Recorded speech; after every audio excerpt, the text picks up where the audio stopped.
Okay, നമുക്ക് start ചെയ്യാം. നമുക്ക് കറണ്ട് അഫയേഴ്സ് തുടങ്ങാം. മാക്സിമം നമ്മൾ മന്ത്ലി വൈസ് എല്ലാം തീർക്കാനാണ് നമ്മുടെ പ്ലാൻ. അപ്പോൾ നമ്മൾ ഇവിടെ നിന്ന് അങ്ങോട്ട് പോകാന്നുള്ളതാണ്. അപ്പം മെയ് ആണ് നമ്മൾ ആദ്യം നോക്കുന്നത്. അത് കഴിഞ്ഞിട്ട് നമ്മൾ ഇപ്പോൾ എക്സാമിന് ചോദിച്ചുകൊണ്ടിരിക്കുന്നത് മെയ് വരെ ഉള്ളതാണ്. മെയ് അല്ല, ജൂണും ചോദിക്കുന്നുണ്ടെങ്കിൽ നമ്മൾ മാക്സിമം മെയ്യിൽ നിന്ന് ആദ്യം അങ്ങോട്ട് തീർത്തിട്ട് ബാക്കി നോക്കാം. അപ്പോൾ നമുക്ക് ഇന്ന് എന്തായാലും മെയ് നോക്കാം. ഓക്കെ, ചോദിക്കാവേ. കേരളത്തിന്റെ സ്വപ്ന പദ്ധതിയായ വിഴിഞ്ഞം അന്താരാഷ്ട്ര തുറമുഖം പ്രധാനമന്ത്രി നരേന്ദ്രമോദി രാജ്യത്തിന് സമർപ്പിച്ച ദിവസം മെയ് 2, 2025 മെയ് 2-നാണ് നമ്മുടെ വിഴിഞ്ഞം അന്താരാഷ്ട്ര തുറമുഖം എന്ത് ചെയ്ത് ഉദ്ഘാടനം ചെയ്തത്. ദക്ഷിണേന്ത്യയിലെ ആദ്യത്തെ ഓട്ടോമേറ്റഡ് ടെർമിനൽ തുറമുഖമാണ് ഏത്? വിഴിഞ്ഞം തുറമുഖം. ദക്ഷിണേന്ത്യയിലെ തന്നെ ആദ്യത്തെ ഓട്ടോമേറ്റഡ് ടെർമിനൽ തുറമുഖമാണ് ഏത്? വിഴിഞ്ഞം തുറമുഖം. നമ്മുടെ സംസ്ഥാനത്തെ മുഖ്യ വനം മേധാവിയായി നിയമിതനായത് ആരാണ്? മുഖ്യ വനം രാജേഷ് രവീന്ദ്രൻ. ആരാണ്? രാജേഷ് രവീന്ദ്രൻ. സംസ്ഥാനത്തെ മുഖ്യ വനം മേധാവിയായി നിയമിതനായതാണ് ആര്? രാജേഷ് രവീന്ദ്രൻ.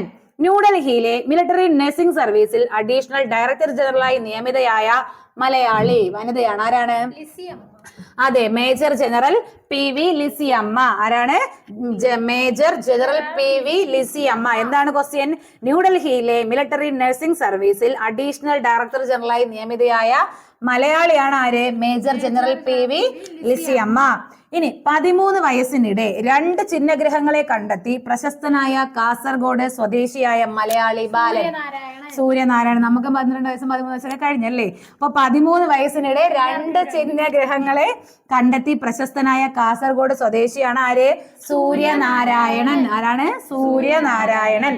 6ാമത് രാജ്യാന്തര വനിതാ ചലച്ചിത്രമേളയുടെ വേദി? ചലച്ചിത്രവും 6ാമത് കൊട്ടാരക്കരയാണ് കേട്ടോ. കൊട്ടാരക്കര എല്ലാം പഠിച്ചിട്ട് വന്നിരിക്കുകയാണ് ഗേൾസ്. അപ്പൊ 6ാമത് രാജ്യാന്തര വനിതാ ചലച്ചിത്രമേളയുടെ വേദി ഏതാണ്? കൊട്ടാരക്കര. 6ാമത് വനിതാ ചലച്ചിത്രമേളയുടെ വേദിയാണ് കൊട്ടാരക്കര. സുപ്രീം കോടതിക്ക് പുതിയ ചീഫ് ജസ്റ്റിസ് വന്നല്ലേ? എത്രാമത്തെ ആളാണ്? 52. 52ാമത്തെ ആൾ ആരാണ്?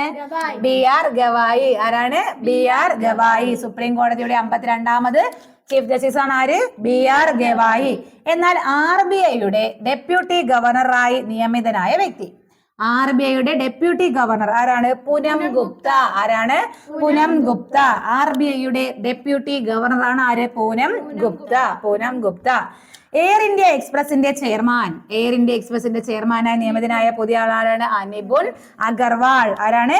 നിപുൺ അഗർവാൾ. എയർ ഇന്ത്യ എക്സ്പ്രസിന്റെ മേധാവിയായിട്ട് ചുമതലയേറ്റ വ്യക്തിയാണ് ആര്? നിപുൺ അഗർവാൾ. നിപുൺ അഗർവാൾ.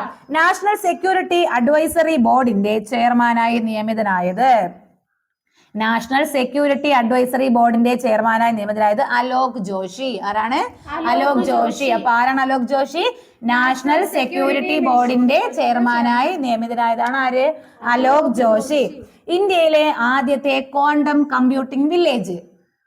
ഇന്ത്യയിലെ ആദ്യത്തെ ക്വാണ്ടം കമ്പ്യൂട്ടിംഗ് വില്ലേജ് ആന്ധ്രാപ്രദേശിൽ എവിടെയായിരിക്കും? അമരാവതി. ആന്ധ്രാപ്രദേശിൽ അമരാവതി. അപ്പോ ഇന്ത്യയിലെ ആദ്യത്തെ ക്വാണ്ടം കമ്പ്യൂട്ടിംഗ് വില്ലേജ് എവിടെയാണ്? ആന്ധ്രാപ്രദേശിലെ അമരാവതി. ഇന്ത്യയിലെ ഏറ്റവും വലിയ ക്രൂയിസ് ടെർമിനൽ ഏതാണ്? ഇന്ത്യയിലെ ഏറ്റവും വലിയ ക്രൂയിസ് ടെർമിനലാണ് മുംബൈ ഇന്റർനാഷണൽ ക്രൂയിസ് ടെർമിനൽ. അപ്പൊ ഇന്ത്യയിലെ ഏറ്റവും വലിയ ക്രൂയിസ് ടെർമിനൽ ഏതാണ്?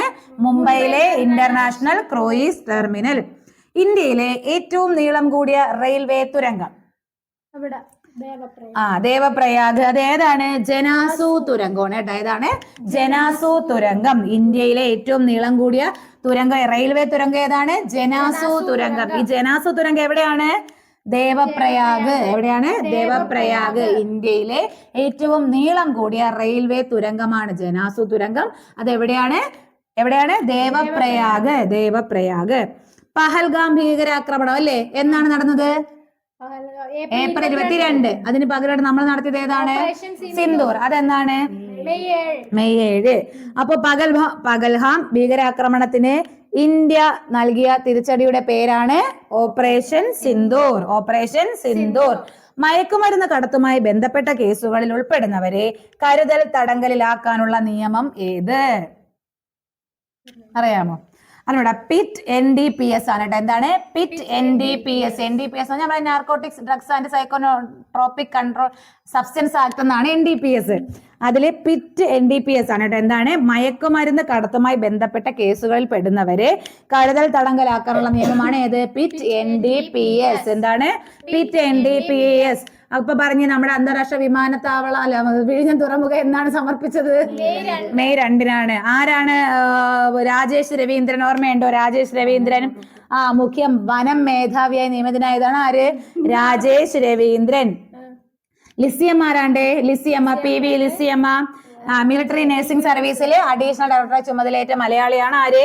PV ലിസിയമ്മ. സൂര്യനാരായണൻ 13 വയസ്സുകാരനാണ്. 2 ചിഹ്നഗ്രഹങ്ങളെ കണ്ടെത്തി. കാസർഗോഡ് സ്വദേശിയാണ് ആര്? PV സൂര്യനാരായണൻ. ഇനി നമ്മളൊരു കൊട്ടാരക്കരയിലെ ക്വസ്റ്റ്യൻ പറഞ്ഞില്ലേ, എന്താണ്? 6ാമത് വനിതാ രാജ്യാന്തര ചലച്ചിത്രമേള. 6ാമത് രാജ്യാന്തര വനിതാ ചലച്ചിത്രമേള നടക്കുന്ന എവിടെയാണ്? കൊട്ടാരക്കര. BR ഗവായി ആരാണ്? Chief justice. എത്രാമത്തെ ആള്? 52. അങ്ങനെയാണെങ്കിൽ RBIയുടെ ഡെപ്യൂട്ടി ഗവർണർ ആരാണ്? പൂനം ഗുപ്ത. എയർ ഇന്ത്യ എക്സ്പ്രസിന്റെ ചെയർമാൻ ആണെങ്കിലോ? നിപുൺ അഗർവാൾ. ദേവപ്രയാഗ് ജനാസു തുരങ്കം. എന്താണ് ജനാസു തുരങ്കം? ഇന്ത്യയിലെ ഏറ്റവും നീളം കൂടിയ റെയിൽവേ തുരങ്കമാണ് ഏത്? ജനാസു തുരങ്കം. പിറ്റ് NDPS ഓർമ്മയുണ്ട? പിറ്റ് NDPS മയക്കുമരുന്ന് കടത്തുമായി ബന്ധപ്പെട്ട കേസുകളിൽ അതിൽ പെടുന്നവരെ എന്താണ് കരുതൽ തടങ്കലിലുള്ള നിയമമാണ് ഏത്? PIT NDPS. ഇന്ത്യയിൽ പ്രവർത്തനം ആരംഭിക്കുന്ന ആദ്യ US സർവകലാശാല ഏത്? അതെവിടെയാണ് പ്രവർത്തിക്കുന്നത്? ഏതാണ്? ഇല്ലിനോയിഡാണ്. ഇൻസ്റ്റിറ്റ്യൂട്ട് ഓഫ് ടെക്നോളജി മുംബൈയിലാണ് കേട്ടോ. ഇല്ലിനോയിഡ് ഇൻസ്റ്റിറ്റ്യൂട്ട് ഓഫ് ടെക്നോളജി ആണ് എവിടെ? മുംബൈയിൽ. എന്താണ് ക്വസ്റ്റ്യൻ? ഇന്ത്യയിൽ പ്രവർത്തനം ആരംഭിക്കുന്ന ആദ്യ US സർവകലാശാലയാണ് ഏത്? ഇല്ലിനോയിഡ് ഇൻസ്റ്റിറ്റ്യൂട്ട് ഓഫ് ടെക്നോളജി. അത് എവിടെയാണ്? മുംബൈയിൽ. ഇന്ത്യയിൽ പ്രവർത്തിക്കുന്ന ആദ്യ US സർവകലാശാലയാണ് ഇല്ലിനോയിഡ് ഇൻസ്റ്റിറ്റ്യൂട്ട് ഓഫ് ടെക്നോളജി. എവിടെ? മുംബൈ. യാചകരില്ലാത്ത നഗരമായി പ്രഖ്യാപിക്കപ്പെട്ട നഗരം? യാചകരില്ല. മധ്യപ്രദേശിലാണോ? ഒന്ന് പറഞ്ഞു നോക്ക്. ഇൻഡോർ. എവിടെയാണ്? ഇൻഡോർ. അവിടെ ആരില്ല? യാചകരില്ല. യാചകരില്ലാത്ത നഗരമായി പ്രഖ്യാപിക്കപ്പെട്ട മധ്യപ്രദേശിലെ നഗരമാണ് ഏത്? ഇൻഡോർ. നഗരസഭാ പ്രദേശങ്ങളിൽ തണൽ മരങ്ങളും ഫലവൃക്ഷ തൈകളും നട്ടുപിടിപ്പിക്കാൻ കേന്ദ്ര ഗവൺമെന്റ് ആസൂത്രണം ചെയ്ത് രാജ്യമൊട്ടാകെ സംഘടിപ്പിക്കുന്ന ക്യാമ്പയിൻ, മരം വച്ച് പിടിപ്പിക്കുന്ന ക്യാമ്പയിൻ എന്താണ്? Women for tree. എന്താണ്? Women for tree. ഹരിത നഗരമാണ് കേട്ടോ. ഹരിത നഗരമാണ് അതിന്റെ ലക്ഷ്യം. എന്താണ്? Women for tree. അതായത് നഗരസഭാ പ്രദേശങ്ങളിൽ തണൽ മരങ്ങളും ഫലവൃക്ഷ തൈകളും നട്ടുപിടിപ്പിക്കാൻ കേന്ദ്ര ഗവൺമെന്റ് ആസൂത്രണം ചെയ്ത് രാജ്യമൊട്ടാകെ സംഘടിപ്പിക്കുന്ന ക്യാമ്പയിനാണ് എന്ത്? Women for tree. എന്താണ്? Women for tree. എന്താണ് അതിന്റെ ലക്ഷ്യം ചോദിച്ചാൽ ഹരിത നഗരം. എന്താണ്? ഹരിത നഗരം. ഓക്കെ അല്ലേ? ഇനി ആഗോള കത്തോലിക്ക സഭയുടെ 267ാമത് മാർപ്പാപ്പയായിട്ട് പുതിയ ആള് വന്നു. ആ 267ാമത് മാർപ്പാപ്പയെ തിരഞ്ഞെടുക്കപ്പെട്ട അമേരിക്കൻ കർദിനാൾ ആരാണ്? അദ്ദേഹത്തിന്റെ പേരറിയാമോ? റോബർട്ട് പ്രേവോ. എന്താണ്? റോബർട്ട് പ്രേവോ. ലിയോ എത്രാമനാണ്? ലിയോ 14. അങ്ങനെയാണെങ്കിൽ ലൂയി 14 പറഞ്ഞു നോക്ക്. ഫ്രഞ്ച് വിപ്ലവം ഞാനാണ് രാഷ്ട്രം. അപ്പൊ ഇത് ലൂയി അല്ല, ഇത് ലിയോ 14. എന്താണ് സംഭവം? ആഗോള കത്തോലിക്ക സഭയുടെ 267 എത്രയാണ്? 267ാമത് മാർപ്പാപ്പയെ തിരഞ്ഞെടുക്കപ്പെട്ട അമേരിക്കൻ കർദിനാളാണ് റോബർട്ട് പ്രേവോ. ഇനി അറിയപ്പെടാൻ പോകുന്ന പേരാണ് ലിയോ 14. വിജയുടെ സിനിമയില്ലേ ലിയോ 14. റോബർട്ട് 14 ഇല്ല, റോബർട്ട് പൂച്ച വിളിക്കണോ? Robert പ്രേവോ Leo 14. കനേഡിയൻ പ്രധാനമന്ത്രിയായി 4 വർഷത്തേക്ക് കൂടി തിരഞ്ഞെടുക്കപ്പെട്ട ലിബറൽ പാർട്ടി നേതാവ് ആര്? കനേഡിയൻ പ്രധാനമന്ത്രിയായി നമ്മുടെ കാനഡയുടെ പ്രധാനമന്ത്രി ആരുടെ? Mark Carney. ആരാണ്? മാർക്ക് കാർണിയാണ്. അപ്പൊ കനേഡിയൻ പ്രധാനമന്ത്രി 4 വർഷത്തേക്ക് കൂടി ആരെ തെരഞ്ഞെടുക്കപ്പെട്ടു? മാർക്ക് കാർണിയെ തെരഞ്ഞെടുക്കപ്പെട്ടു. അപ്പൊ കാനഡയുടെ പ്രധാനമന്ത്രി ആരാണ്? Mark Carney. ഓസ്ട്രേലിയൻ പ്രധാനമന്ത്രിയെ തിരഞ്ഞെടുക്കപ്പെട്ട ലേബർ പാർട്ടി നേതാവ്? ഓസ്ട്രേലിയയാണ്. ഓസ്ട്രേലിയയുടെ പ്രധാനമന്ത്രി ആരാണ്? Anthony Albanese. Anthony Albanese. ഇന്ത്യയാണ് കേട്ടോ. Anthony Albanese. ആരാണ്? Anthony Albanese. അപ്പൊ മാർക്ക് കാർണി എവിടുത്തെ ആളാണ്? കാനഡയുടെ പ്രധാനമന്ത്രിയാണ്. എന്നാൽ ആന്റണി ആൽബനീസ് എവിടത്തെയാണ്? ഓസ്ട്രേലിയയുടെ പ്രധാനമന്ത്രിയാണ്. ഓസ്ട്രേലിയയുടെ പ്രധാനമന്ത്രിയായി തെരഞ്ഞെടുക്കപ്പെട്ട ലേബർ പാർട്ടിയുടെ നേതാവാണ് ആര്? ആന്റണി അൽബനീസ്. Anthony Albanese. ജർമ്മനിയുടെ 10ാമത് ചാൻസലറായി തെരഞ്ഞെടുക്കപ്പെട്ട കൺസർവേറ്റീവ് പാർട്ടി നേതാവ്. ജർമ്മനിയുടെ 10ാമത് ചാൻസലർ ആണ് ഫ്രിഡറിക് മെർസ്. ആരാണ്? Friedrich Merz. ആരാണ്? Friedrich Merz. Friedrich Merz. ആരാണ്? Friedrich Merz. ഓക്കെ. അപ്പോ നമ്മുടെ മാർക്ക് കാർണി എവിടുത്തെ ആളാണ്? കാനഡയുടെ പ്രധാനമന്ത്രിയാണ്. ആന്റണി ആൽബനീസ് എവിടത്തെയാണ്? ഓസ്ട്രേലിയ. അതുപോലെ ഫ്രിഡറിക് മെർസ് എവിടത്തെയാണ്? ജർമ്മനിയുടെ 10ാമത് ചാൻസലർ. ജർമ്മനിയുടെ 10ാമത് ചാൻസലർ. 4 ദിവസത്തെ ഇന്ത്യ സന്ദർശനത്തിനായി ന്യൂഡൽഹിയിലെത്തിയ ആഫ്രിക്കൻ രാജ്യമായ അങ്കോളയുടെ പ്രസിഡന്റ് ജാവോ മാനുവൽ ലൊറെൻസോ. ആരാണ്? ജാവോ മാനുവൽ ലൊറെൻസോ 4 ദിവസത്തിന് വേണ്ടി എവിടെ വന്നു? നമ്മുടെ ന്യൂഡൽഹിയിലെത്തിയ ആഫ്രിക്കൻ രാജ്യമായ അങ്കോള. അങ്കോളയുടെ പ്രസിഡന്റ് ആണ് ആര്? Joao Manuel Lourenco. Joao Manuel Lourenco. ലോകത്തിലെ ഏറ്റവും വലിയ ദ്യൂത കപ്പൽ ഹൾ 096. എന്താണ്?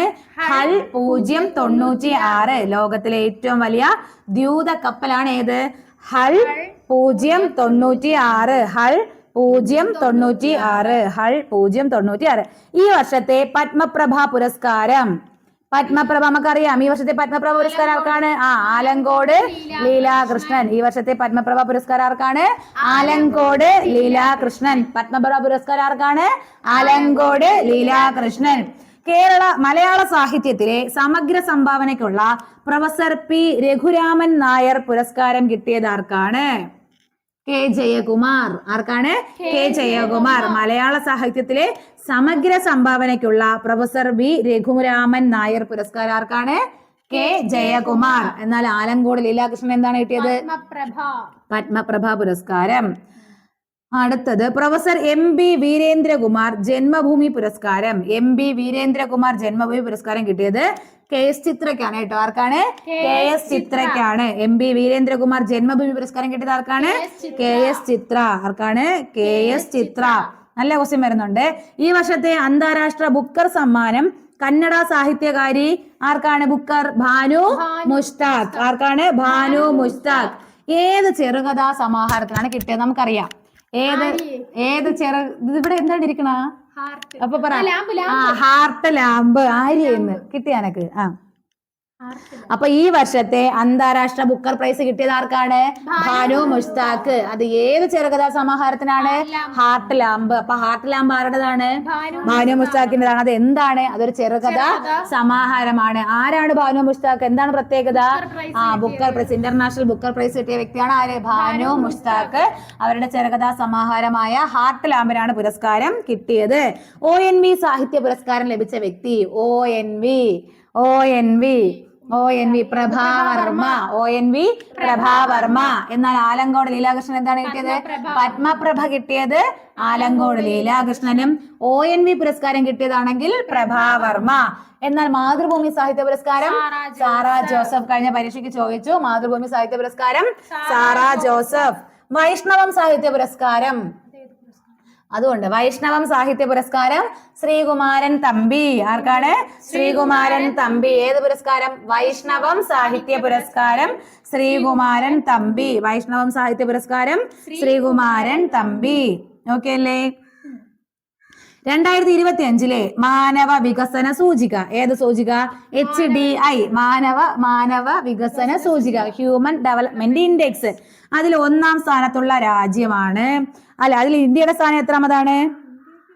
HDI ഇൻഡെക്സിൽ ഇന്ത്യയുടെ സ്ഥാനം 130. 1ാം സ്ഥാനത്ത് ആരാണ്? ഐസ്ലാൻഡ്. 1ാം സ്ഥാനത്ത് ആരാണ്? ഐസ്ലാൻഡ്. അപ്പൊ HDI ഹ്യൂമൻ ഡെവലപ്മെന്റ് ഇൻഡെക്സ് അല്ലെങ്കിൽ മാനവ വികസന സൂചികയിൽ ഇന്ത്യയുടെ സ്ഥാനം 130. 1ാം സ്ഥാനത്ത് ഐസ്ലാൻഡ്. ആരാണ്? ഐസ്ലാൻഡ്. എന്നാൽ സന്തോഷ സൂചികയിൽ ഇന്ത്യ എത്രാമതാണ്? 118. ഒന്നാം സ്ഥാനം ഫിൻലൻഡ്. അപ്പൊ സന്തോഷ സൂചികയിൽ ഇന്ത്യയുടെ സ്ഥാനം 118, എന്നാൽ ഒന്നാം സ്ഥാനത്ത് ഫിൻലൻഡും. ഇനി HDI മാനവ വികസന സൂചികയിൽ ഒന്നാം സ്ഥാനത്ത് ഐസ്ലൻഡ്. ഇന്ത്യയുടെ സ്ഥാനം 130. ഇന്ത്യയുടെ സ്ഥാനം 130. അടുത്ത നല്ല ക്വസ്റ്റ്യൻ ആണ്. ആഗോള മാധ്യമ സ്വാതന്ത്ര്യ സൂചികയിൽ ഇന്ത്യയുടെ സ്ഥാനം 100. നിനക്കറിയാന്നുള്ള സംഖ്യയാണിത്, നീ ഇതിന് മുന്നേ ഇത് പറഞ്ഞിട്ടുണ്ട്. 151. ആഗോള മാധ്യമ സ്വാതന്ത്ര്യ സൂചികയിൽ ഇന്ത്യയുടെ സ്ഥാനം 151. നമ്മുടെ സന്തോഷ സൂചികയിൽ ഒന്നാം സ്ഥാനത്ത് ആരായിരുന്നു?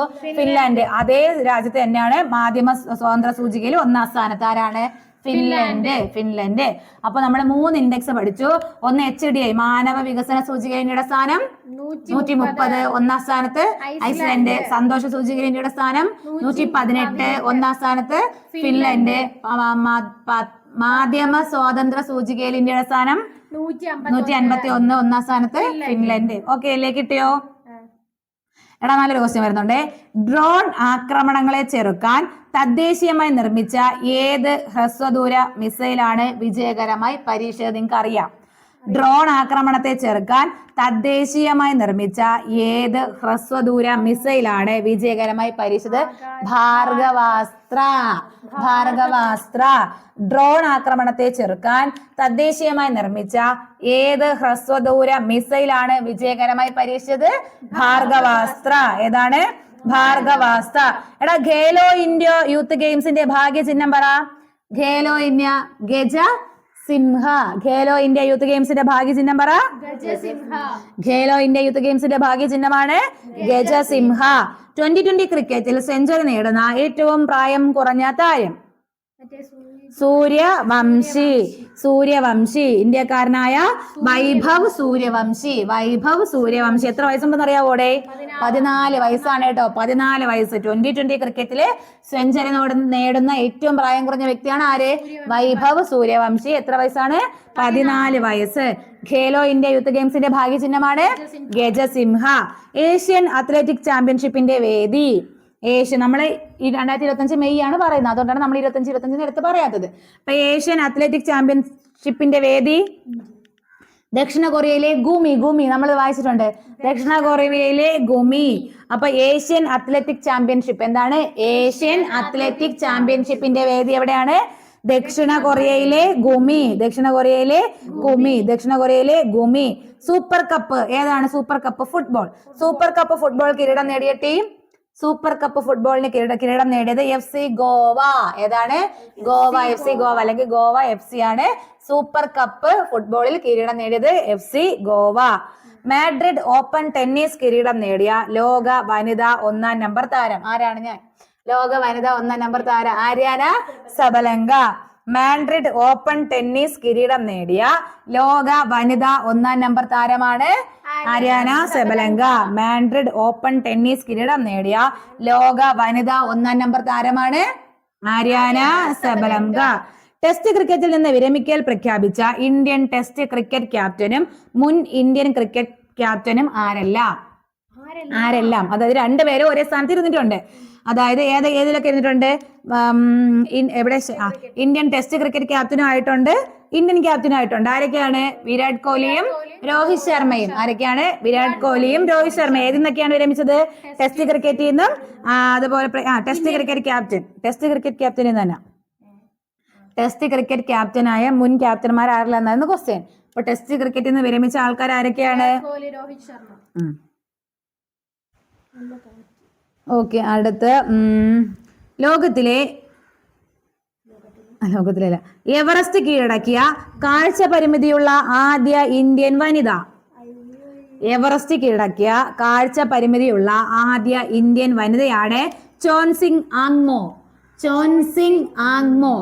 ഇന്ത്യക്കാരിയാണ് ആങ്മോ. എന്താണ്? എവറസ്റ്റ് കീഴടക്കിയ കാഴ്ച പരിമിതിയുള്ള ആദ്യ ഇന്ത്യൻ വനിതയാണ് ചോൻസിംഗ് ആങ്മോ. എടാ അന്തരിച്ച മുൻ കേന്ദ്രമന്ത്രി ആരടാ? ഗിരിജ വ്യാസാണ് കേട്ടോ. ഗിരിജ വ്യാസ് മരിച്ചേട്ടാ. അന്തരിച്ച മുൻ കേന്ദ്രമന്ത്രിയാണ് ഗിരിജ വ്യാസ്. ഗിരിജ വ്യാസ്. രാജ്യത്തെ ആദ്യത്തെ സമ്പൂർണ്ണ ഡിജിറ്റൽ സാക്ഷരതാ സംസ്ഥാനമാകാൻ ഒരുങ്ങുന്നത് കേരളം. സമ്പൂർണ്ണ ഡിജിറ്റൽ സാക്ഷരതാ സംസ്ഥാനമാകാൻ പോകുന്ന ആരാണ്? കേരളം. ദക്ഷിണേന്ത്യയിലെ ആദ്യത്തെ സെമി ഓട്ടോമേറ്റഡ് തുറമുഖം ദക്ഷിണേന്ത്യയാണ്. അപ്പൊ ഏതായിരിക്കും? വിഴിഞ്ഞം അന്താരാഷ്ട്ര തുറമുഖം. ദക്ഷിണേന്ത്യയിലെ ആദ്യത്തെ സെമി ഓട്ടോമേറ്റഡ് തുറമുഖമാണ് വിഴിഞ്ഞം തുറമുഖം. വിഴിഞ്ഞം തുറമുഖം. പൊതുസുരക്ഷ, ലിംഗസമത്വം, വൈവിധ്യങ്ങളെ അംഗീകരിക്കൽ തുടങ്ങിയ സാമൂഹിക സൂചകങ്ങളിൽ ഏറ്റവും മികച്ച സംസ്ഥാനം കേരളം. എന്താണ്? പൊതുസുരക്ഷ പിന്നെന്തൊക്കെയാണ് പറഞ്ഞത്? ലിംഗസമത്വം, വൈവിധ്യങ്ങളെ അംഗീകരിക്കൽ. പൊതുസുരക്ഷ, ലിംഗസമത്വം, വൈവിധ്യങ്ങളെ അംഗീകരിക്കൽ തുടങ്ങിയ സാമൂഹിക സൂചകങ്ങളിൽ ഏറ്റവും മികച്ച സംസ്ഥാനമാണ് കേരളം. ഏറ്റവും മികച്ച സംസ്ഥാനമാണ് കേരളം. കേരളം സന്ദർശിച്ച ദേശീയപാത അതോറിറ്റി ചെയർമാൻ കേരളം വന്ന് സന്ദർശിച്ചു. അപ്പൊ ഇന്ന് 2 ക്വസ്റ്റ്യൻ ഉണ്ട്. ദേശീയപാത അതോറിറ്റിയുടെ ചെയർമാൻ ആരാണെന്ന്? NHന്റെ ചെയർമാൻ. ദേശീയപാത അതോറിറ്റിയുടെ ചെയർമാൻ അറിയാമോ? സന്തോഷ് കുമാർ യാദവ്. ആരാണ്? സന്തോഷ് കുമാർ യാദവ്. അപ്പൊ അദ്ദേഹത്തിന്റെ പോസ്റ്റ് എന്താണ്? ദേശീയപാത ചെയർമാനാണ്. ആര്? സന്തോഷ് കുമാർ യാദവ്. ആരാണ്? സന്തോഷ് കുമാർ യാദവ്. 2025 സംസ്ഥാനതല സ്കൂൾ പ്രവേശനോത്സവത്തിന് വേദിയായ ജില്ല, അതായത് പ്രവേശനോത്സവം നിനക്കറിയാം? ആലപ്പുഴ. നിനക്ക് അറിയായിരുന്നു? ആയിരുന്നു, എനിക്ക് ഓർമ്മയുണ്ട്.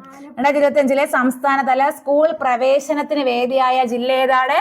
ആലപ്പുഴ. പ്രവേശനോത്സവത്തിന് വേദിയായ ജില്ലയാണ് ഏത്? ആലപ്പുഴ. സംസ്ഥാനത്തെ ആദ്യത്തെ പരിസ്ഥിതി സൗഹൃദ ക്രിക്കറ്റ് സ്റ്റേഡിയം.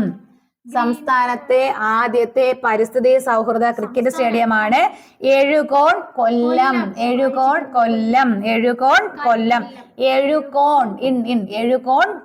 എന്താണ്? സംസ്ഥാനത്തെ ആദ്യത്തെ പരിസ്ഥിതി സൗഹൃദ ക്രിക്കറ്റ് സ്റ്റേഡിയമാണ് എഴുകോൺ കൊല്ലം. കേരളത്തിൽ ആദ്യ ഡ്രോൺ വ്യവസായ പാർക്ക് നിലവിൽ വരുന്നത്? ഡ്രോൺ വ്യവസായ പാർക്ക് കൊട്ടാരക്കര. കേരളത്തിലെ ആദ്യത്തെ ഡ്രോൺ വ്യവസായ പാർക്ക് എവിടെയാണ്? കൊട്ടാരക്കര. കേരളത്തിലെ ആദ്യ ഡ്രോൺ വ്യവസായ പാർക്ക് എവിടെയാണ്? കൊട്ടാരക്കര. കേരളത്തിൽ GST വരുമാനത്തിൽ 2025 ഏപ്രിലിൽ ഉണ്ടായ വർധനവ് 5% വർദ്ധിച്ചേട്ടോ. GSTയിൽ ഏപ്രിൽ വരെ എത്ര ശതമാനമാണ് ഏപ്രിൽ വർധനവ് ഉണ്ടായത്? 5% എന്ത് ചെയ്തു? വർധനവ് ഉണ്ടായി. വാഹന രജിസ്ട്രേഷനിലെ വാഹന സാന്ദ്രതയിൽ രാജ്യത്തിൽ കേരളത്തിന്റെ സ്ഥാനം. വാഹന സാന്ദ്രതയിൽ കേരളത്തിന്റെ സ്ഥാനം ഇന്ത്യയിൽ 4. വാഹന സാന്ദ്രതയിൽ ഇന്ത്യയിൽ കേരളത്തിന്റെ സ്ഥാനം എത്രയാണ്? 4. ഒന്നാം സ്ഥാനം ചണ്ഡീഗഡ്. 2ാം സ്ഥാനം പുതുച്ചേരി. 3ാം സ്ഥാനം ഗോവ. ചെറിയൊരു സ്റ്റേറ്റ് അല്ലേ, അപ്പൊ അവിടെ ഒത്തിരി വാഹനങ്ങൾ ഉണ്ടെന്ന് ഓർത്താൽ മതി. അപ്പൊ 1ാം സ്ഥാനത്ത് ചണ്ഡീഗഡ്, 2ാം സ്ഥാനത്ത് പുതുച്ചേരി, 3ാം സ്ഥാനത്ത് ഗോവ, 4ാം സ്ഥാനത്ത് കേരളം. ഇതെന്താണ്? വാഹന സാന്ദ്രതയിലെ കേരളത്തിന്റെ സ്ഥാനം 4. വിഷാദ രോഗികളെ ചേർത്ത് നിർത്താൻ സംസ്ഥാനത്ത് ആരംഭിച്ച പദ്ധതിയാണ് ആശ്വാസം. എന്താണ്? ആശ്വാസം. വിഷാദ രോഗികളെ ചേർത്ത് നിർത്താൻ സംസ്ഥാനത്ത് ആരംഭിച്ച പദ്ധതിയാണ് ആശ്വാസം. ലൈംഗിക അതിക്രമങ്ങൾ, ഗാർഹിക പീഡനം, വിവേചനം, ശാരീരിക അതിക്രമങ്ങൾ, മാനസിക പീഡനം എന്നിവ നേരിടുന്ന ട്രാൻസ്ജെൻഡറുകൾക്ക് കൈത്താങ്ങാവാൻ സാമൂഹിക വകുപ്പിന്റെ പദ്ധതി തണലിടം. എന്താണ്? തണലിടം. അപ്പൊ തണലിടം എന്ന് കേൾക്കുമ്പോൾ അത് ആരുമായിട്ട് ബന്ധപ്പെട്ടിരിക്കുന്നു? ട്രാൻസ്ജെൻഡറുമായിട്ട് ബന്ധപ്പെട്ടിരിക്കുന്നു. എന്താണ്? ലൈംഗിക അതിക്രമങ്ങൾ, ഗാർഹിക പീഡനം, വിവേചനം, ശാരീരിക അതിക്രമങ്ങൾ, മാനസിക പീഡനം എന്നിവ നേരിടുന്ന ട്രാൻസ്ജെൻഡറുകൾക്ക് കൈത്താങ്ങാകാൻ വേണ്ടിയിട്ടുള്ള സാമൂഹ്യ വകുപ്പിന്റെ പദ്ധതിയാണ് ഇത് തണലിടം. ആശ്വാസം എന്താണ്? വിഷാദ രോഗികൾക്കുള്ള പദ്ധതിയാണ്, അവരെ ചേർത്ത് പിടിക്കാനുള്ള പദ്ധതിയാണ് എന്ത്? ആശ്വാസം. എന്താണ് സേഫ്? പട്ടികവർഗക്കാർക്ക് വീട് പുതുക്കി പണിയാവുന്നതിനോ അല്ലെങ്കിൽ പൂർത്തിയാക്കാനോ സാമ്പത്തിക സഹായം നൽകുന്ന പദ്ധതിയാണ് സേഫ്. അപ്പൊ പട്ടിക വിഭാഗത്തിലുള്ള ആൾക്കാർക്ക് വീട് പുതുക്കി പണിയാനോ അല്ലെങ്കിൽ എന്താണ് പൂർത്തിയാക്കാനോ കൊടുക്കുന്ന എന്താണ് സാമ്പത്തിക സഹായത്തിന്റെ അതിന്റെ പദ്ധതിയാണ് ഏത്? സേഫ്. അവരെന്ത് ചെയ്യണം? നമുക്ക് സേഫ് ആക്കി വെക്കണം. ഇനി രക്ഷാകവചം. നമുക്ക് കവചം അറിയാം, റെയിൽവേ കൂട്ടിടി ഒഴിവാക്കാനുള്ള ഒരു ഇതാണ് കവചം. രക്ഷാകവചം എന്താണ്? ലഹരി മാഫിയയിൽ നിന്ന് കുട്ടികളെ കാക്കാൻ എക്സൈസും പോലീസും ഒരുക്കുന്ന പദ്ധതിയാണ് രക്ഷാകവചം. എന്താണ്? ലഹരി മാഫിയയിൽ നിന്ന് കുട്ടികളെ കാക്കാൻ വേണ്ടിയിട്ട് എക്സൈസും പോലീസും രണ്ടുപേരും കൂടെ ചേർന്ന് നടത്തുന്ന പരിപാടിയാണ് എന്ത്? രക്ഷാകവചം. എന്താണ്? രക്ഷാകവചം. അടുത്ത നല്ലൊരു പദ്ധതിയാണ് ബന്ധു ക്ലിനിക്ക്. എന്താണ് ബന്ധു ക്ലിനിക്ക്? ബന്ധു ക്ലിനിക്ക് 2025 മെയ്യിൽ ലോകാരോഗ്യ സംഘടനയുടെ പട്ടികയിൽ ഇടം നേടിയ കേരളത്തിൽ നിന്നുള്ള പദ്ധതിയാണ് എന്ത്? ബന്ധു ക്ലിനിക്ക്. അതായത് നമ്മുടെ എവിടെ ഇടം നേടി? ലോകാരോഗ്യ സംഘടന WHO വേൾഡ് ഹെൽത്ത് ഓർഗനൈസേഷനിൽ ഇടം പിടിച്ച നമ്മുടെ ഇവിടെ നിന്നുള്ള പദ്ധതിയാണ് ഏത്? കേരളത്തിൽ നിന്നുള്ള പദ്ധതിയാണ് ബന്ധു ക്ലിനിക്ക്. എന്താണ്? ബന്ധു ക്ലിനിക്ക്. ബന്ധു ക്ലിനിക്ക്. എടാ, വനത്തിനുള്ളിൽ വെച്ചോ അല്ലെങ്കിൽ വനത്തിന് പുറത്ത് വെച്ചോ പാമ്പ്, തേനീച്ച, കടന്നല് ഇവ കൊത്തി മരിക്കുകയാണെങ്കിൽ എത്ര രൂപയാണ് ധനസഹായം? 4 ലക്ഷം. എത്രയാണ്? 4 ലക്ഷം. വനത്തിനുള്ളിലോ വനത്തിന് പുറത്തോ വച്ച് പാമ്പ്, തേനീച്ച, കടന്നൽ എന്നിവയുടെ ആക്രമണത്തിൽ മരിച്ചാൽ നഷ്ടപരിഹാരമായി ലഭിക്കുന്നത് 4 ലക്ഷം. നഷ്ടപരിഹാരമായി ലഭിക്കുന്നത് 4 ലക്ഷം. എത്രയാണ്? 4 ലക്ഷം. 4 ലക്ഷം. ഇവിടെ നല്ലൊരു ക്വസ്റ്റ്യന്. 98-ാം വയസ്സിൽ പുറത്തിറങ്ങുന്ന MK സാനുവിന്റെ പുസ്തകം. 98 വയസ്സായി പുറത്തിറങ്ങിയ ഒരു പുസ്തകത്തിന്റെ പേരറിയാമോ? തപസ്വിനി അമ്മ. തപസ്വിനി അമ്മ ആരുടെ പുസ്തകമാണ്? MK സാനുവിന്റെ ആണ്. 98 വയസ്സായി. ഈ 98-ാമത്തെ വയസ്സിൽ പുറത്തിറങ്ങാൻ പോകുന്ന ആരുടെ? MK സാനുവിന്റെ പുസ്തകമാണ് ഏത്? തപസ്വിനി അമ്മ. അബലകൾക്ക് ശരണമായി ജീവിച്ച പുണ്യവതി. അതാണ് അതിന്റെ ആ ഒരു പ്രമേയം കേട്ടാ. അബലകൾക്ക് ശരണമായി ജീവിച്ച പുണ്യവതി. അത് എപ്പോഴാണ് പുറത്തിറങ്ങണ? 98-ാം വയസ്സിൽ പുറത്തിറങ്ങും. ഏത് പുസ്തകം? തപസ്വിനി അമ്മ. അത് ആരുടെ പുസ്തകം? MK സാനു. അടുത്ത ക്വസ്റ്റ്യൻ. അയ്യോ, ഒരു മിനിറ്റ്. 2025 മെയ്യിൽ വിടവാങ്ങിയ പ്രമുഖ ഫോട്ടോഗ്രാഫറും നടനുമായ വ്യക്തി രാധാകൃഷ്ണൻ ചക്കിയാട്ടാണ് കേട്ടോ. തന്നിട്ട് എന്താണ് മേഖലയെന്ന് ചോദിച്ചാൽ ഫോട്ടോഗ്രാഫറാണ്, നടനുമാണ്. ആര്? രാധാകൃഷ്ണൻ ചക്കിയാട്ട്. ആരാണ്? രാധാകൃഷ്ണൻ ചക്കിയാട്ട്. വയോജന സേവനങ്ങൾക്കായുള്ള കേന്ദ്ര സാമൂഹിക നീതി മന്ത്രാലയം ആരംഭിച്ച ഏകജാല പോർട്ടൽ ഉദ്ഘാടനം ചെയ്തത് ദ്രൗപദി മുർമുവാണ് കേട്ടോ. അപ്പൊ അതിനകത്ത് ആ മെയിൻ ക്വസ്റ്റ്യൻ ആണ് നോക്കാനുള്ളത്. വയോജന സേവനങ്ങൾക്കായിട്ടുള്ള എന്താണ്? ഏകജാലക പോർട്ടല് കേന്ദ്ര സാമൂഹിക നീതി മന്ത്രാലയം ആരംഭിച്ചത്. അത് ഉദ്ഘാടനം ചെയ്ത ആരാണ്? ദ്രൗപദി മുർമു. നിലവിലെ UPSC ചെയർമാൻ ഞാൻ പറഞ്ഞിട്ടുണ്ട്. അജയ് എന്ന് പറഞ്ഞ് കുറെ ആൾക്കാരെ പേരുണ്ടെന്ന്. അജയ് കുമാർ. ആരാണ്? അജയ് കുമാർ. അപ്പൊ അജയ് ബംഗ ആരാണ്? ലോകബാങ്കിന്റെ പ്രസിഡന്റ് ആരാണ്? അജയ് ബംഗ. ഇവിടുത്തെ ആൾ ആരാണ്? അജയ് കുമാർ. ആരാണ്? അജയ് കുമാർ. എന്താണ് പ്രത്യേകത? UPSCയുടെ ചെയർമാൻ. PSC ചെയർമാൻ ആരാണ്? MR ബൈജു. UPSC ചെയർമാൻ ആരാണ്? അജയ് കുമാർ. ഓക്കെ അല്ലേ? കിട്ടിയാ? 2025 ഇന്റർനാഷണൽ പുരസ്കാരം നേടിയ കന്നഡ എഴുത്തുകാരിയാണ് ആര്? ഭാനു മുസ്താഖ്. കൃതി ഏതായിരുന്നു? Heart lamp. ഇനി 52ാമത് ചീഫ് ജസ്റ്റിസ് ആരാണ്? ഗവായി. അപ്പൊ 51 ആരാണ്? സഞ്ജീവ് ഖന്ന. ആരാണ്? സഞ്ജീവ് ഖന്ന. അതൊക്കെ അങ്ങടി സഞ്ജീവ് ഖന്ന കേട്ടോ. ഇനി അടുത്ത ക്വസ്റ്റ്യൻ. കാൻ ഫിലിം ഫെസ്റ്റിവലിൽ ലൈഫ് ടൈം അച്ചീവ്മെന്റ് അവാർഡുകൾ നൽകുന്നത് ഹോളിവുഡ് നടൻ കെവിൻ സ്പേസിക്കാണ് കേട്ടോ. ആരാണ്? ഹോളിവുഡ് നടൻ കെവിൻ സ്പേസി. ഓക്കെ, അടുത്ത ക്വസ്റ്റ്യൻ. ബീഹാറിലെ ഗയ എന്ന നഗരത്തിന് ഒരു പുതിയ പേര് കൊടുത്തിട്ടുണ്ട്. അതിന്റെ പേരാണ് ഗയാജി. എന്താണ്? ഗയാജി. എന്താണ്? ഗയാജി. ഇന്ത്യയിലെ യുദ്ധവിമാനങ്ങളെ പേര് ജസ്റ്റ് ഒന്ന് പറഞ്ഞുതരാം കേട്ടോ. MiG-21. എന്താണ്? MiG-21. ആരുടെ സഹായം? എവിടെ നിർമ്മിച്ചത്? റഷ്യ. MiG-21 ആരുടേതാണ്? റഷ്യ. MiG-21 Russia. യുദ്ധവിമാനങ്ങളാണ് പറയുന്നത്. MiG-21 Russia. Rafale France. Sukhoi 30 Russia. Sukhoi 30 Russia. Mirage അതും French. France. Mirage France. Jaguar Britain. MiG-21 Russia. Rafale France. Mirage France. Sukhoi 30 Russia. Jaguar Britain. Okay അല്ലേ? അപ്പൊ നമുക്ക് അടുത്തത് എന്ത് ചെയ്യാം? അടുത്ത മാസം അടുത്ത ക്ലാസ്സിൽ പഠിക്കാം.